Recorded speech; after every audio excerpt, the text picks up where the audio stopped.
Hi everyone, Ryan here. It's been a little over a month since I flew out to Istanbul to get a hair transplant at Cosmedica. I wanted to share what that process has been like from the travel to surgery day to recovery and the results so far. Um, Booking the trip itself was super easy. The team over there helped coordinate the whole thing. We even extended the trip a little bit to have some time to see the city and do some exploring. And they still helped facilitate to and from airport, hotel, and to the clinic and everything. It was really, really easy.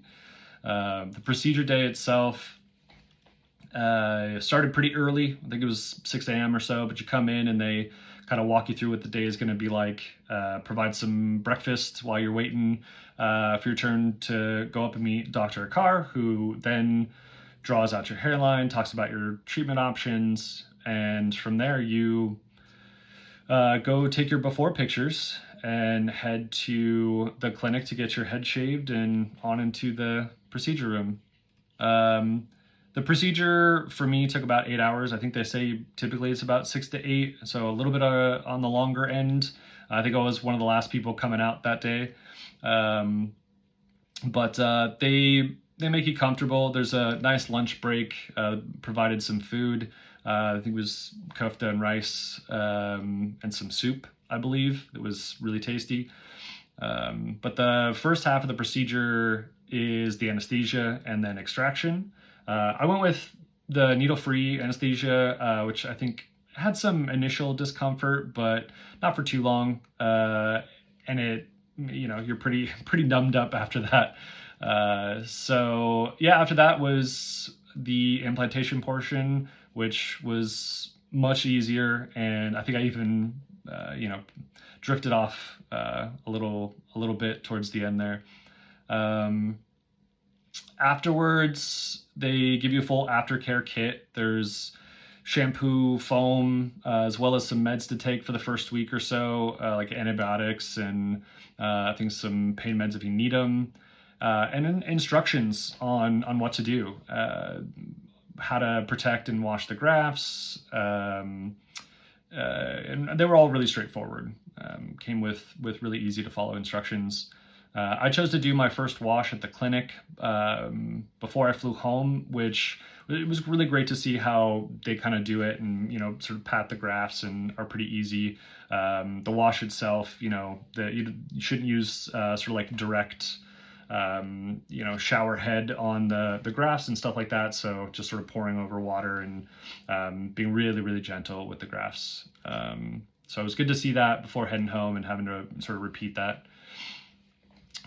From there, they stay in touch via WhatsApp, and it's really great to have sort of an aftercare team to be able to throw questions at and share sort of progress pictures, make sure everything's looking good and healthy and happy.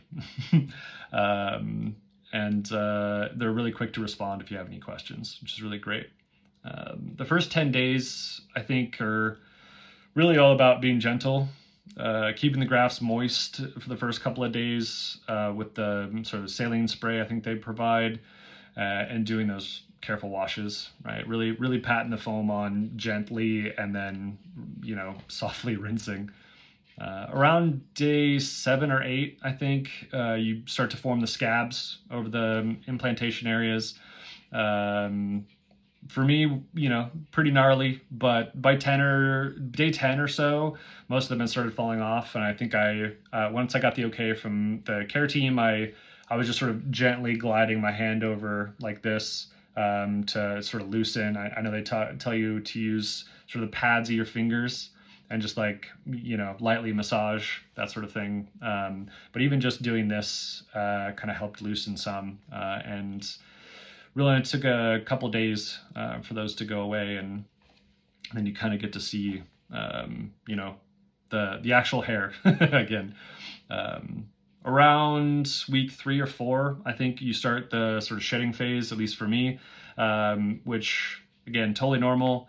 It's they tell you it's just the transplanted hairs falling out, making room for the new ones that are growing in. You can see lots of other posts and videos and people talking about this part of the process. I think it's the most worrying when you start to see hair falling out, right? Because that's why you go, is you're trying to make the hair stay in. So, having it all come out, it can look a little patchy. Even right now, I think I'm still in that phase, and it's, we're still getting some shedding here and there, but it has slowed quite a bit for me. Now, just like I said, a little over a month, most of the redness is gone. Still shedding a bit, but it's, mostly slowed down.